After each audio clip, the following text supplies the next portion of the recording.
As Brett Kavanaugh gets ready to defend himself on Thursday at the big hearing, where does the burden of evidence lie? Does it even matter in this case? Here to weigh in, Fox News senior judicial analyst Judge Andrew Napolitano. Judge, what changes? What changes after the interview last night?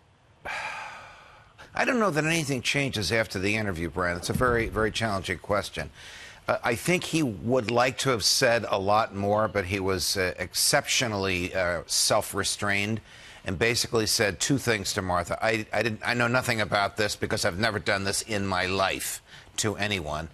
And second, I want the process to be fair. She asked unbelievably superb and direct and thorough questions, but the White House had prepped him not to go there. You know, is this because of Roe versus Wade? Of course it's because of Roe versus Wade.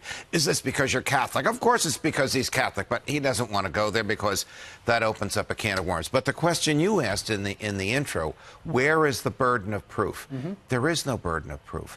There's no rules here. It doesn't matter what happened. What matters is, what is the impression amongst the American public at 5 p.m. on Thursday? Is their impression that she is more credible, or is their impression that he is more credible? That's what will decide this. We're looking at five senators, five Republicans: Corker, Flake, Murkowski, Collins, and Capito. That's what the human beings at whom this is aimed. And you were saying that Kavanaugh was supposed to be a gift to pro-life evangelicals, but it's been anything but. What do you mean? I think that until 2 weeks ago, the evangelical base, which supports the president very, very strongly, felt that they had been rewarded by having one of their own, Catholic, conservative, traditionalist. Now it looks like this nomination might be in trouble. Now, the reaction to that could be what you guys were just talking about in the last segment, that Republicans come out in droves to express their anger. So that would be a benefit to the president.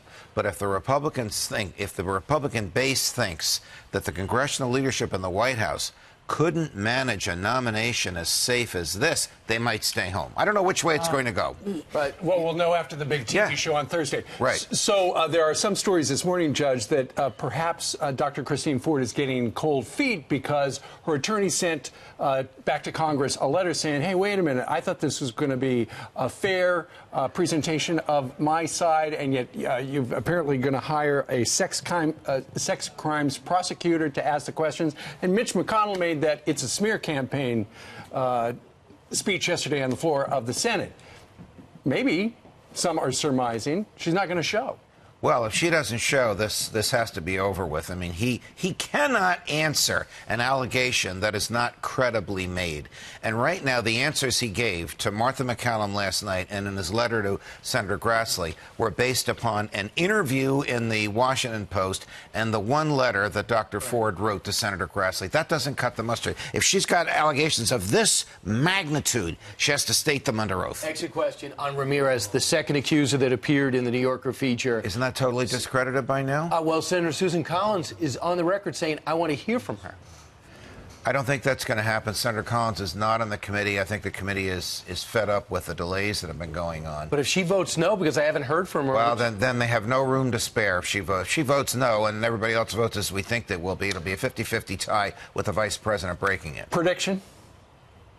I can't predict. I think Thursday will be high drama.